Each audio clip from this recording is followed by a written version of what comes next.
Yo, Beth, that shit crazy. On a Tuesday, it's All Even with your boy Barry Grant. You can catch me on Instagram and Twitter at All Even Podcast. You can listen to the show on Podbean as well as Apple Podcasts, Google Podcasts, Spotify, Amazon Music, iHeartRadio, Stitcher, Deezer. I'm all over the place, man. And trust me, go to YouTube, hit that subscribe button, like, share, and comment because the page is growing, baby. That All Even wave. I keep trying to tell y'all, get on that wave. Don't get left behind. Lots to get into. NBA is just all over the place. We're going to talk about Bizarro World and what's going on in these NBA playoffs. We have the Ben Simmons situation. What's going on with Philly? What are they going to do? NBA lottery was tonight. We find out who's picking where. Recap and preview. And then the greatest segment on the planet, Dummy of the Week. So let's just jump right into it. I hate being right. I hate being right. I hate being right sometimes. And when I'm right, my friends will tell you that it's the worst thing that can happen because I'm always going to be like, hey, I told you so. I've been saying from day one, even before the regular season kicked off, I like Brooklyn. They have a talented team. They have KD and Kyrie. And, I see that they can be able to get to the Eastern Conference Finals. I can see that they can get to the NBA Finals if everything breaks right. However, the one team that's going to be able to stand in their way is Milwaukee. Then Brooklyn gets James Harden, and everybody, they're all on fire. Oh, the Brooklyn Nets, they're so good. Who's stopping them? I said, as good as they are offensively, they're even worse defensively. But if there's going to be a team that will stop them, it's Milwaukee. I've said it all season long. Saturday night was one of the best games we've ever watched in the playoffs. It had back and forth. It had both stars giving their all. Kevin Durant drops 48 points. Almost hits the game-winning three-pointer. If it wasn't for his big-ass foot, we'd be saying that Brooklyn is getting to the NBA Finals. But the story of that game was the bench, the role players. Who was going to step up and help Kevin Durant? He played the entire game. And he wore down an OT. Nobody can be able to hit a shot.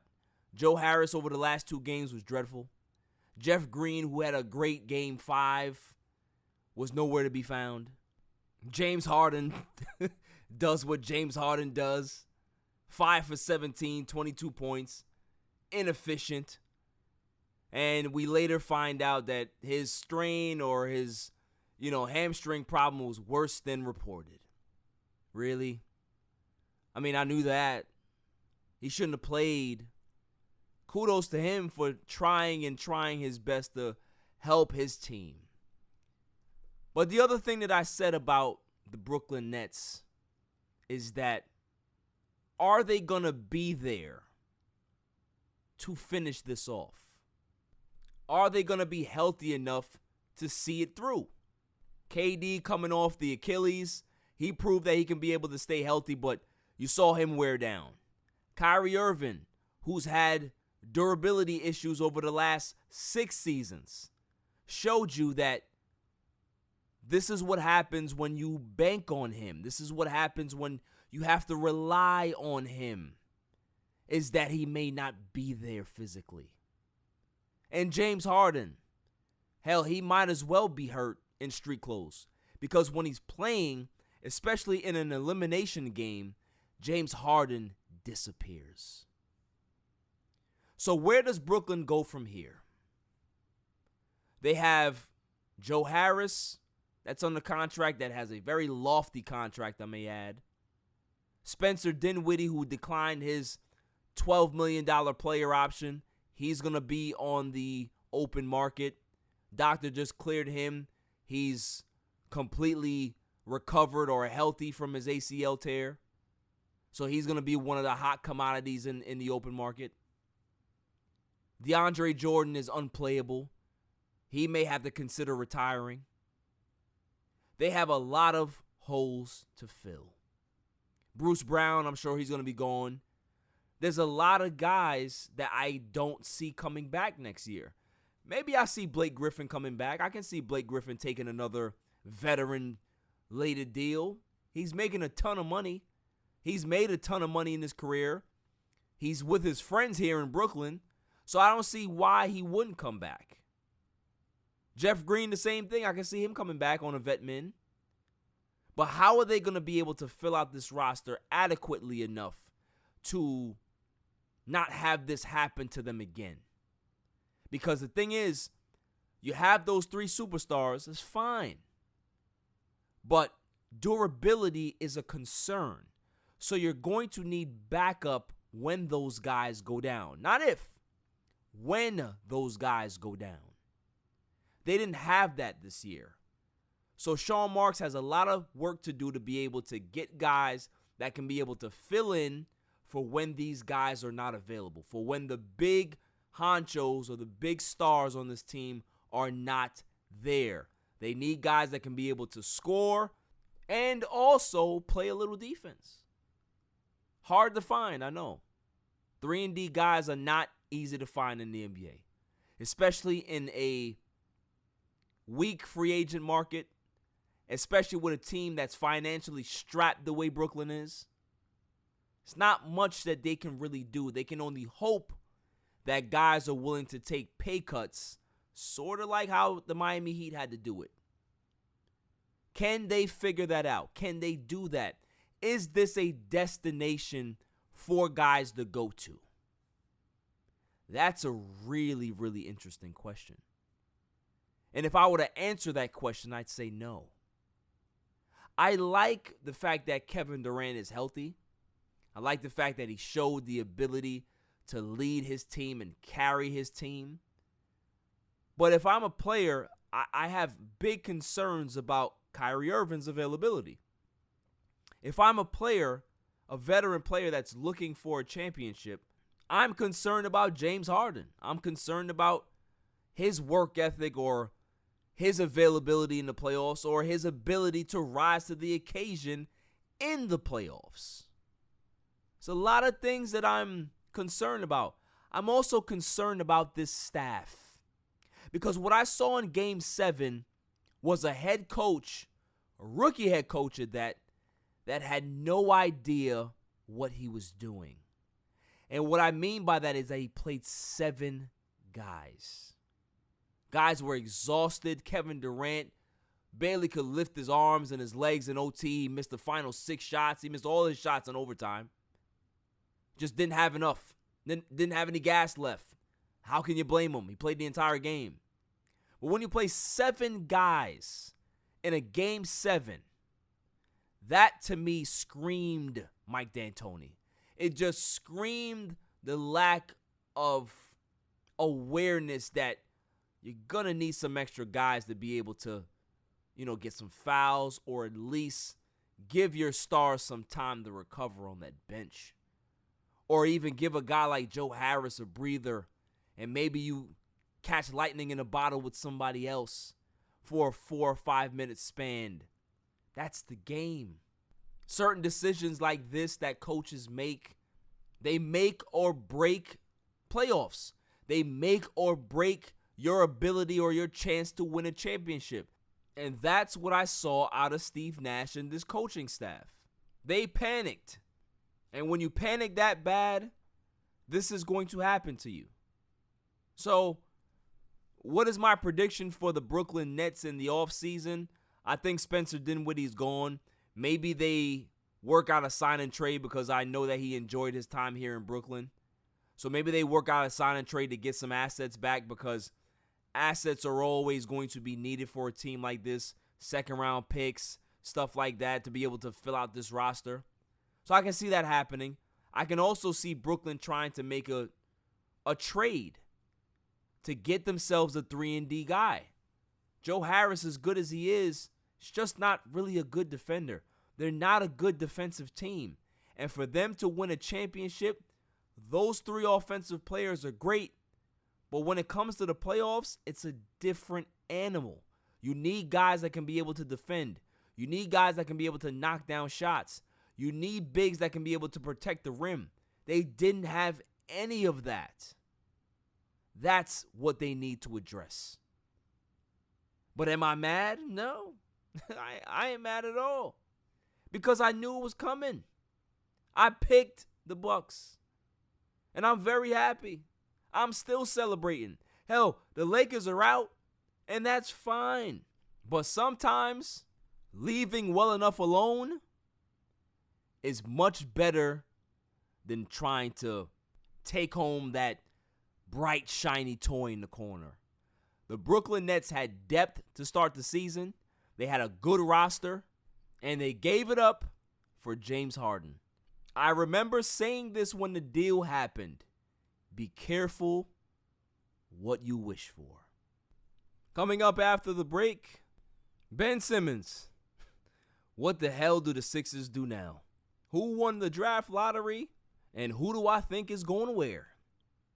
On a Tuesday night, it's all even. Yo, it's your man DJ G Money from that Flip the Script podcast. You see it? We in the studio right now. Flip, shut up. Yeah. Oh, listen. Shout out to the All Even podcast. My man Barry Grant Jr. What's up, man?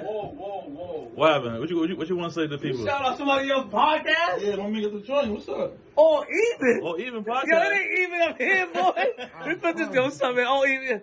Yo, you. Oh my God. What's up with you, man? Now you. Well, that's a shout out. You keeping this? Yeah, keep all that.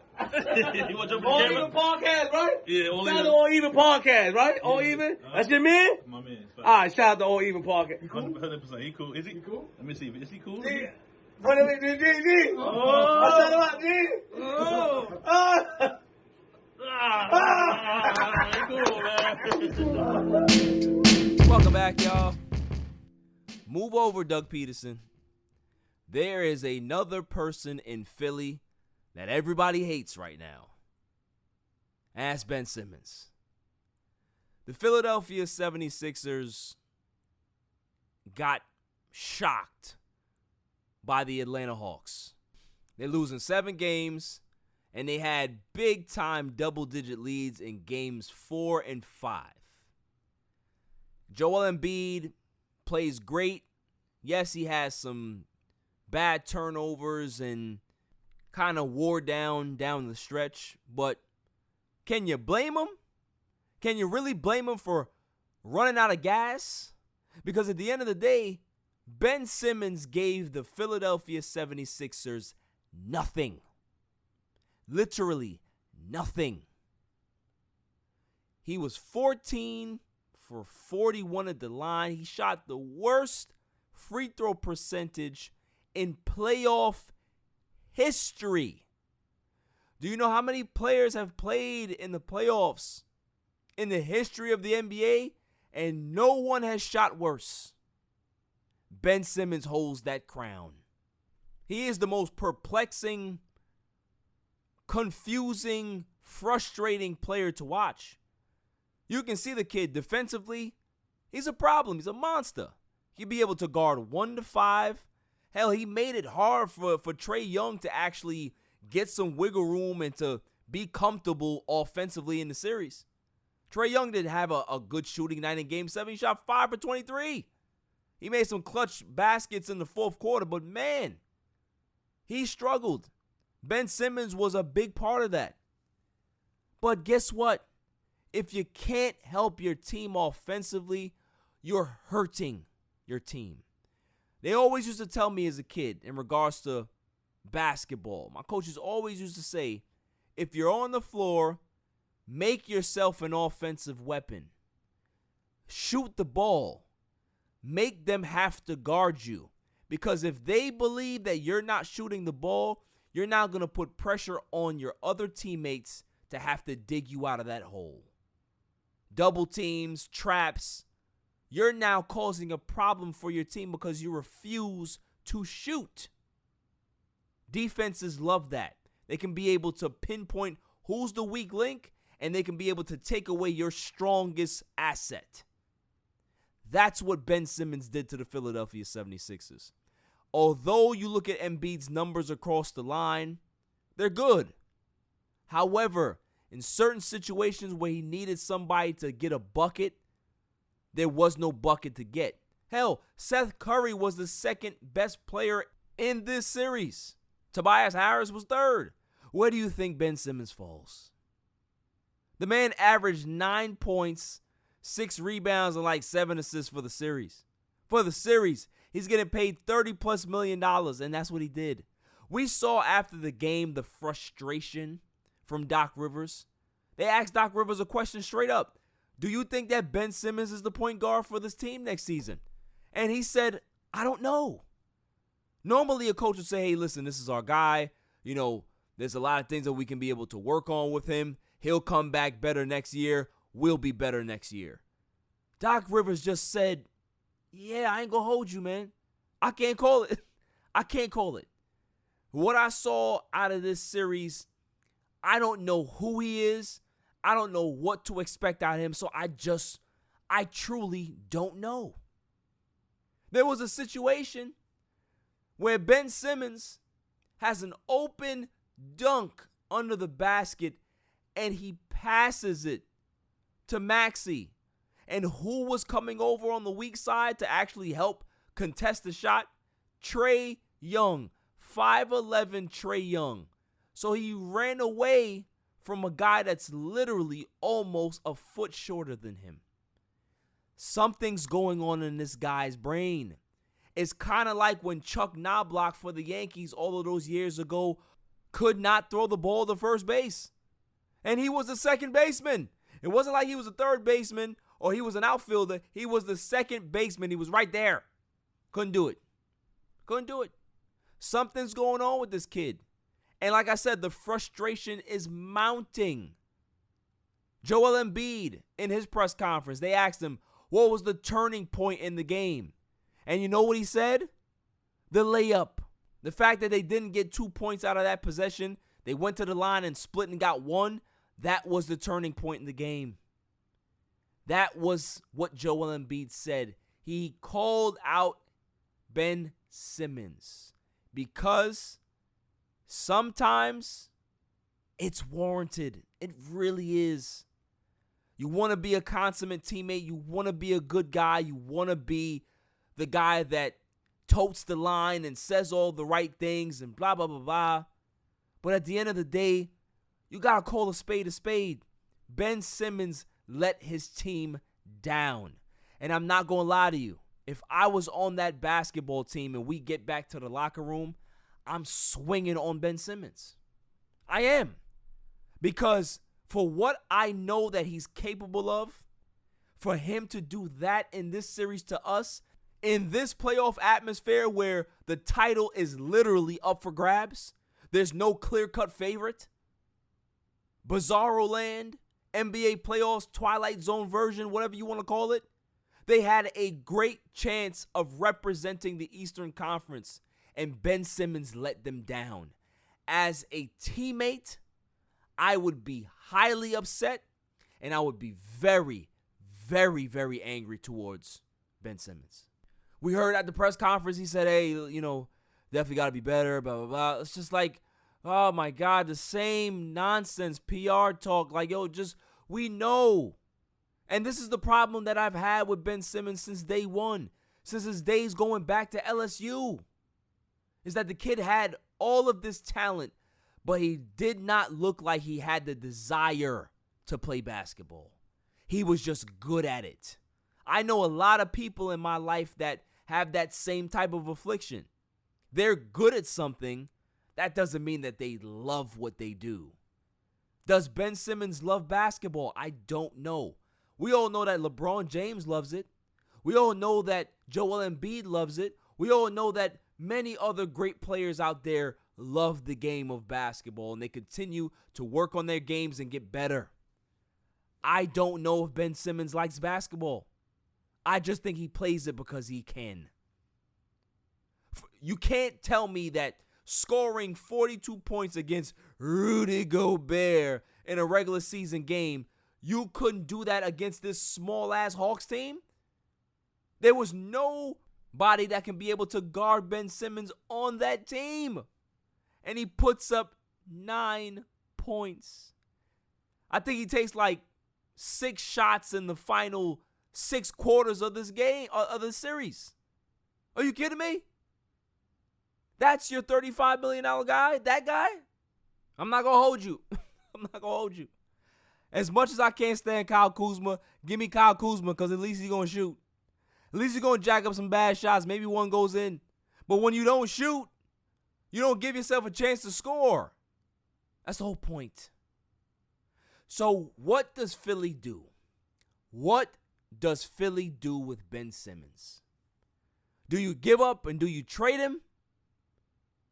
Well, he was in trade talks the entire season. So I don't think the trade talks are going to stop now. Hell, they were going to pull the trigger for James Harden. Maybe they should have did it.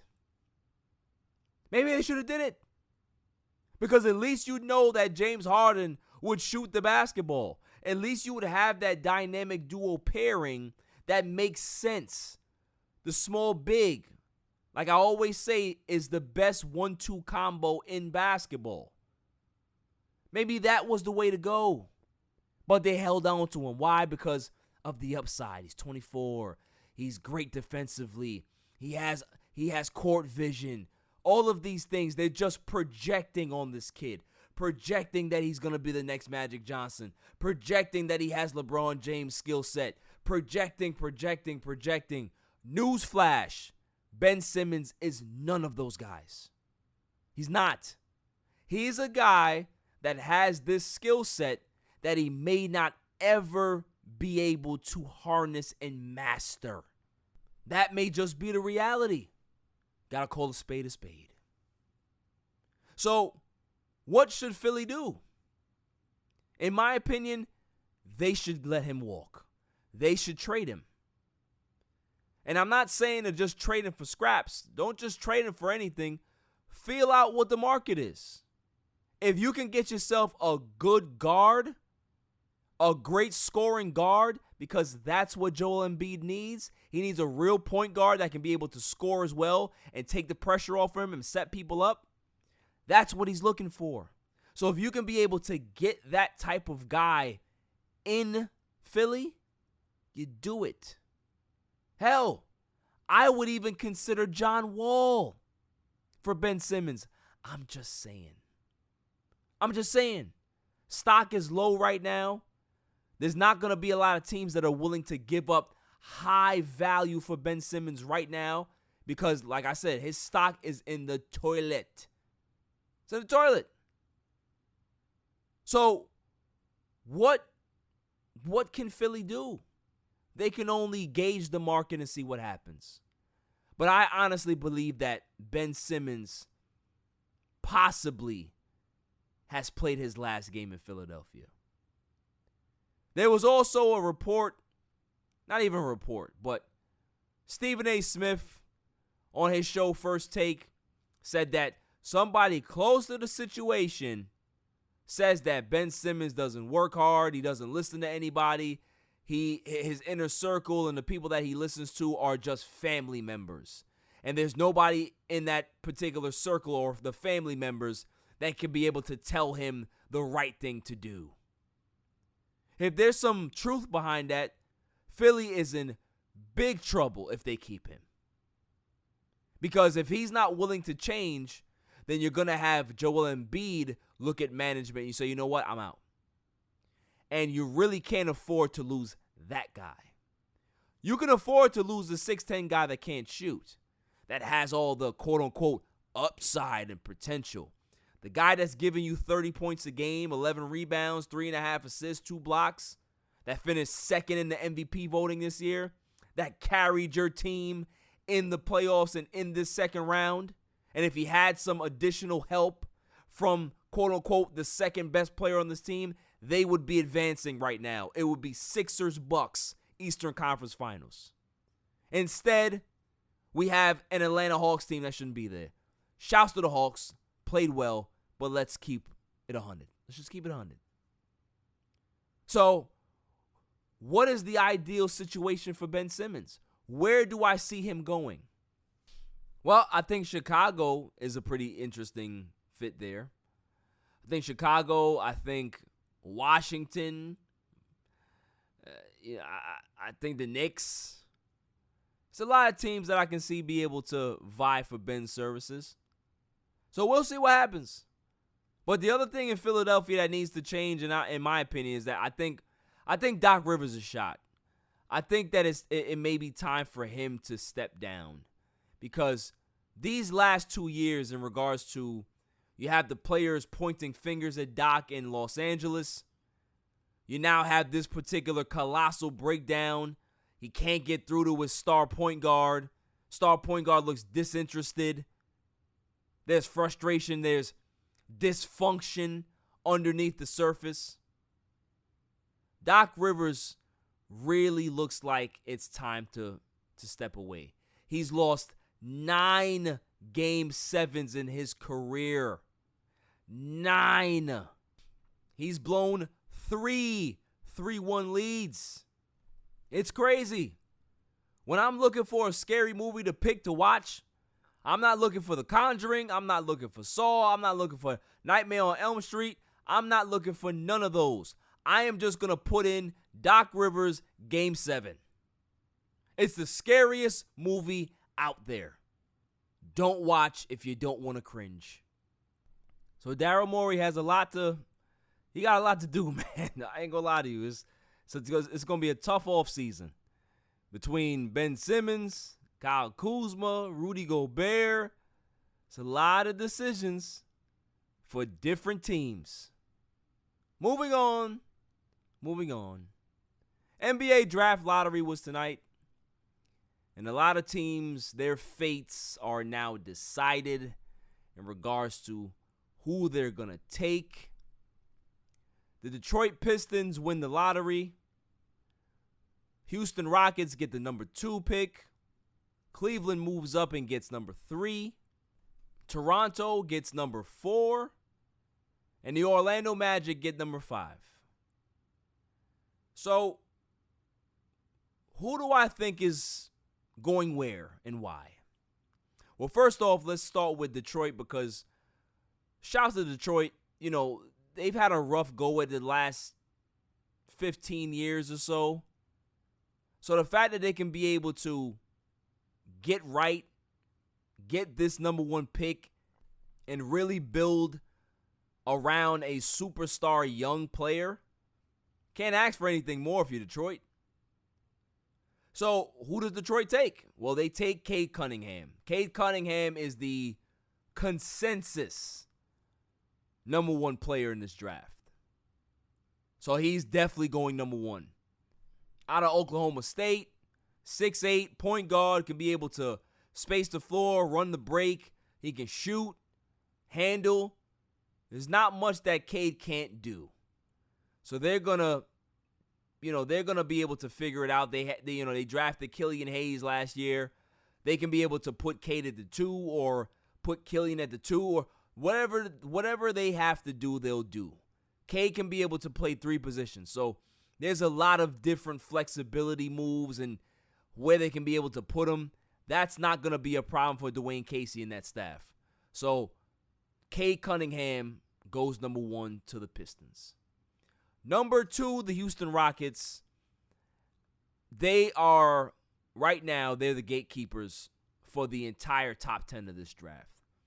I believe that if Houston goes a certain way, it'll shake up the draft. If they go another way, teams can be able to possibly get what they want. And right now, what I'm telling you right now is that Houston they're probably having internal discussions right now, and they're probably 50-50 split, maybe 60-40. But the guy that they need to draft is Evan Mobley out of USC. Evan Mobley, 7 feet tall, shot blocker. He blocked 3 shots a game in college. Smart player, high basketball IQ, young guy, already has good mechanics in regards to shooting the basketball. Scored about 16.5 points, 9 rebounds a game. So if they go there if Houston goes big with Evan Mobley, the sky's the limit. Because the thing with him is that there's no cap to his ceiling. He can be able to be whatever he wants. He can be a stretch 5, a dominant Hakeem Olajuwon type of 5. He could probably play the 4. Hell, if he gets guard skills, he may be able to play the 3. That's how versatile this kid is. He can handle the ball already. So I think that Houston would be smart to draft Evan Mobley, number 2. Number 3, the Cleveland Cavaliers. I think there's only one spot for them to go to, and that's Jalen Green. I think Jalen Green, played in the G League this year, played very well, 18 points a game. The guy is a phenomenal scorer. He has the potential to be a 30-point scorer in this league. Cleveland needs a scoring wing. He's exactly what the doctor ordered in Cleveland. So I think that Jalen Green is a perfect fit here. With Garland and Sexton, he can be able to move around 2, 3. So Jalen Green is the guy here. Definitely Jalen Green. Number 4, the Toronto Raptors. I got the Toronto Raptors taking Jalen Suggs out of Gonzaga. They're going to lose Kyle Lowry in free agency. Jalen Suggs is a bright young player, is a winning player, comes from a winning program. He has great basketball vision, high IQ, one of the best IQs I've seen in recent memory in regards to a young player coming out of the draft. Really reminds me of Chris Paul in regards to his pure point guard ability. I'm not saying he's Chris Paul. I'm saying that he has that pure point guard ability. He's not going to be able to average 11 assists out the gate, but he can definitely give you 7.5 assists in his rookie season. 13, 14 points, 7.5 assists. He can shoot. He's a winner. You can tell that he's very, very competitive, and that's what you're going to need. You're going to need some leadership. You're going to need some poise. Toronto's losing one of their best players of all time. Definitely going to be an iconic player and a player that gets his jersey retired for Toronto. That's going to happen for Kyle Lowry. So they lose him. You get a guy like Jalen Suggs. That's the way to build for your future. That's definitely a smart way to go if you are the Toronto Raptors. Number 5, Orlando Magic. Who do I have going to the Orlando Magic? Well, it's 2 guys. I either have Davion Mitchell out of Baylor, guard that can be able to fill it up, and he can also play defense. Great defender. Was a Big 12 Defensive Player of the Year this year. Shot 45% from 3. Little undersized in regards to being 6'1", 6'2", but man, is he a dog defensively. That's a guy that you can be able to put on that team. It's a clunky fit because you have some other guards there, but they can definitely be able to work him into the rotation.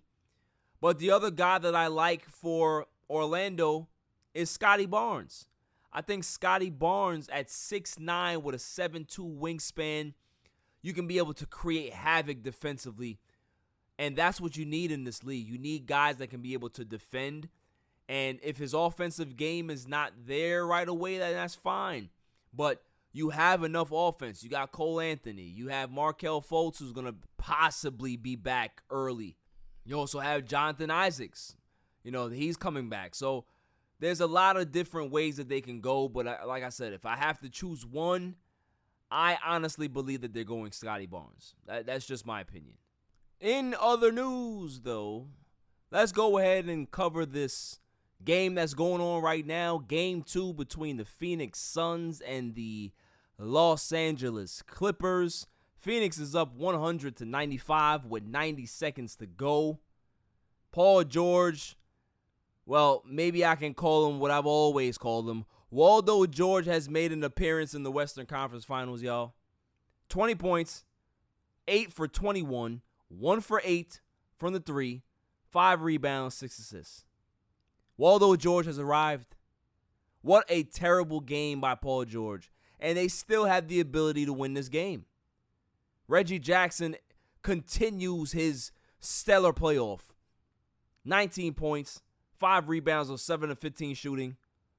Ivica Zubac had a good game, 14 points, 11 rebounds.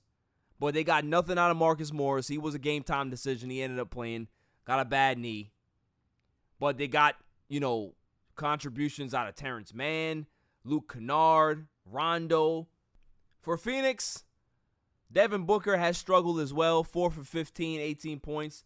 But Cameron Payne is going to make himself a lot of money in free agency this summer. A lot of money. 29 points, 12 of 23 shooting, 8 assists. DeAndre Ayton, another great stellar game for him. 22 points, 14 rebounds. Saric has 11 off the bench. Cam Johnson has 11 off the bench. So this team is playing really well. Phoenix is doing exactly what they have to do. Cameron Payne hits a big, big bucket to put them up 100-95, that big three. Luke Kennard just hit a jump shot, so now it's 97-100. 106 left. This is an important game for both teams because both of their number one stars are out. So if they can be able to accumulate as many wins without their number one guys, that's important. So if the Clippers can be able to steal home court after being down pretty much this entire game, that's a big win for them because maybe they get Kawhi back in game 3. Maybe they don't. But the fact that they control home court going home now, big, big time advantage for the Clippers. If Phoenix wins this game, Phoenix goes up 2-0. Chris Paul possibly has a chance to play in game 3, possibly game 4 and game 5. But being up 2-0, it's really, really big. Now, we've seen that the Clippers, for 2 straight rounds, they don't care about being down 0-2. They can be able to come back in the series and dominate. This, it could be different. I'm not even making a prediction because it's Bizarro World, Twilight Zone NBA playoffs. I'm not doing a prediction. What I'm going to do is I'm going to say that it's all about the coaching adjustments. I said that the only matchup that I want to see is not Devin Booker against Paul George. It's not Ayton against Zubac. It's not anybody against anybody on the court. It's about Monty Williams and Ty Lue. That's where this series is going to be won. What coach is going to make the adjustments?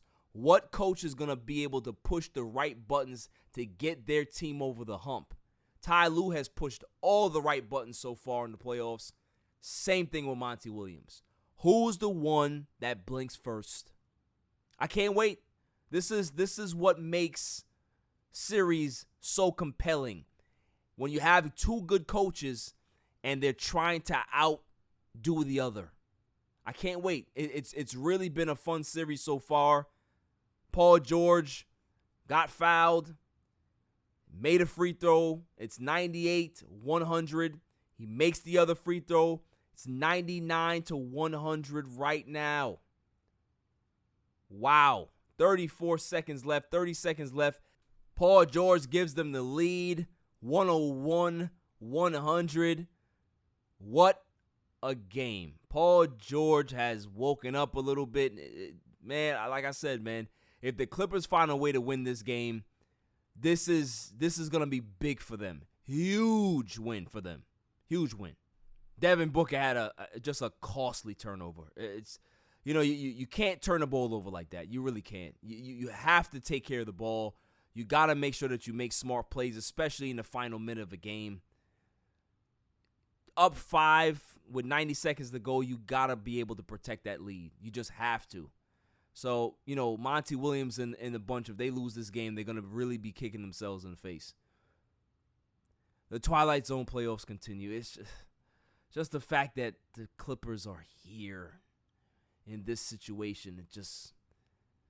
It bothers me. It bothers me. Coming up after the break, the greatest segment on the planet, Dummy of the Week.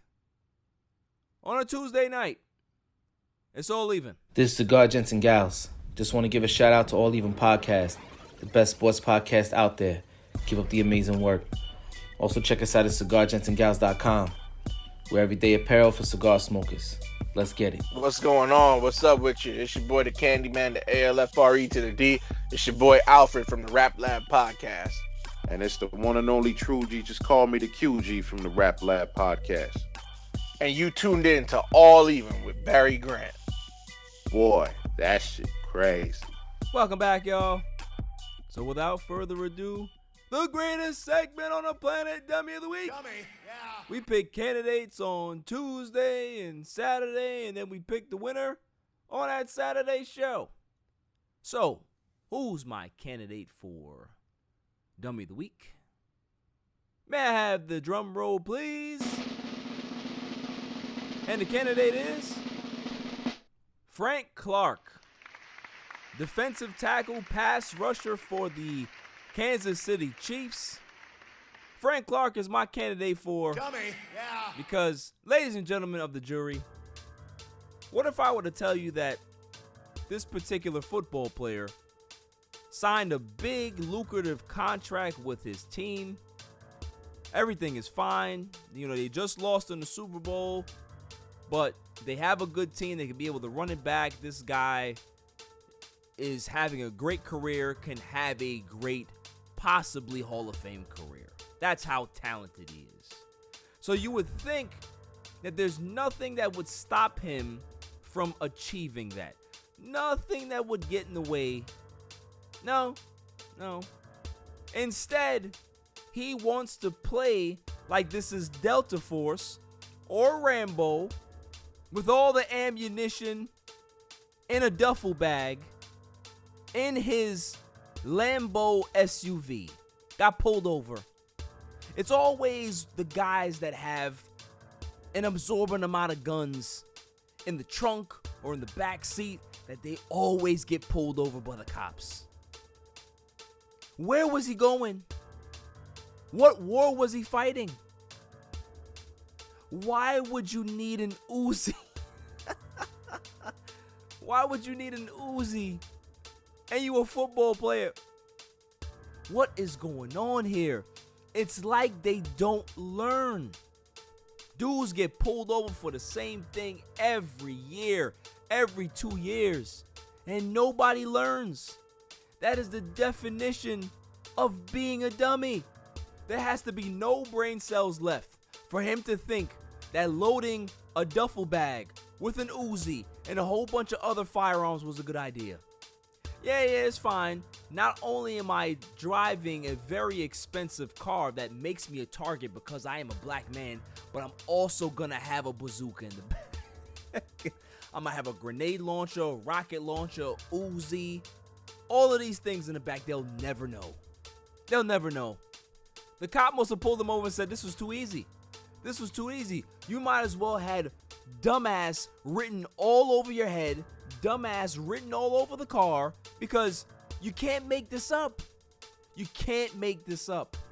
28 years old, and now he is in jeopardy of losing that money with his team and losing his freedom. That's the sad part. Why would you do this? Why don't they learn? Yeah. Joe Schmo, he got caught with the guns. That ain't gonna happen to me. You know why? Because I'm smart. I'm not gonna have the guns on the seat by itself. I'm gonna put it in a duffel bag. That'll hide it. 5 years, $104 million that you got from the Chiefs. How about you build a gun range in your house and just shoot all the guns you want, as long as you got a license to carry? Do that. But you gotta go around like you're the Punisher. Frank Clark thought he was the Punisher. He wasn't Frank. He wasn't Frank Clark that day. He was Frank Castle.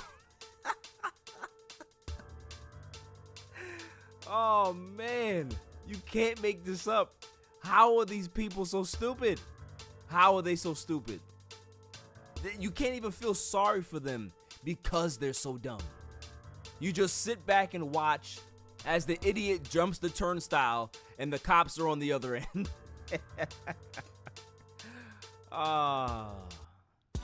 So Frank Clark, you really are an idiot. But you're possibly a winner for Dummy of the Week. That's all for this show. I'll see you guys on Saturday. Until then, stay safe, stay cool. Peace.